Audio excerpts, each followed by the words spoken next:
So you mentioned you had some really good coaches when you were younger or throughout your career.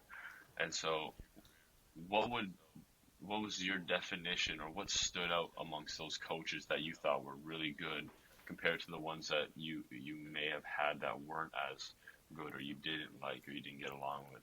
Yeah. Yeah, so there's that one coach that I mentioned. He coached Eric and I at TSF, and he's the academy director now, I think. And back then, she just like blew our minds. I don't know. I've never been in an atmosphere where well, first of all, if you're like 10, 11, 12, 13, 14, like football is your life, right? Like I said it before, like that was your identity. And like you're waiting for training all day, like you're going to sleep with your jersey on, like doing, crazy. You got a ball in the house, like stuff like that. Yeah. So obviously we're very impressionable from our coach, and if he was one to set like the standard, like if he was hopping in to play, like we were about to get worked, like we weren't gonna Hmm. win if he was on the other team, like it was that kind of thing. He also like instilled in us that like good enough isn't good enough.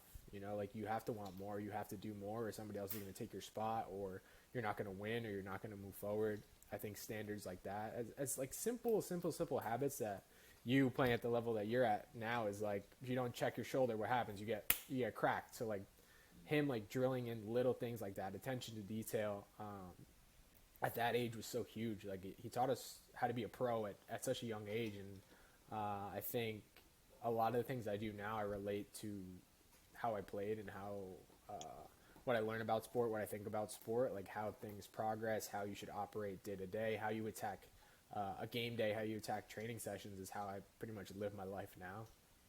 And so I don't do even you know if I think answered that your question. I kind of rambled there. no, no, you did, and I think that I was going to ask you, do you think that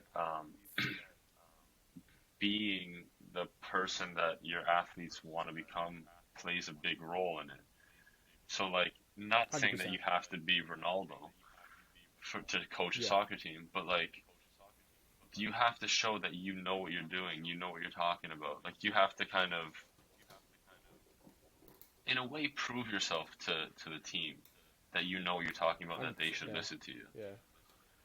I mean, at any level, any relationship, it doesn't matter if you're training athletes or training, adults or whatever it is.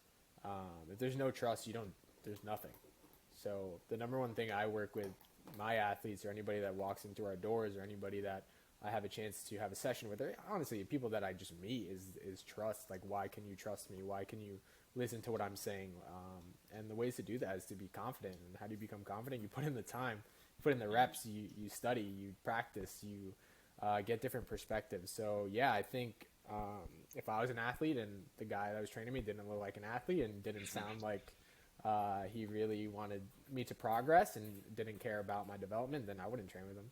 So yeah, I think it goes back to coaches that I've maybe experienced their style, and I was like, I don't want to be like that. Yeah, I I think want, environment you plays know, a massive I want role.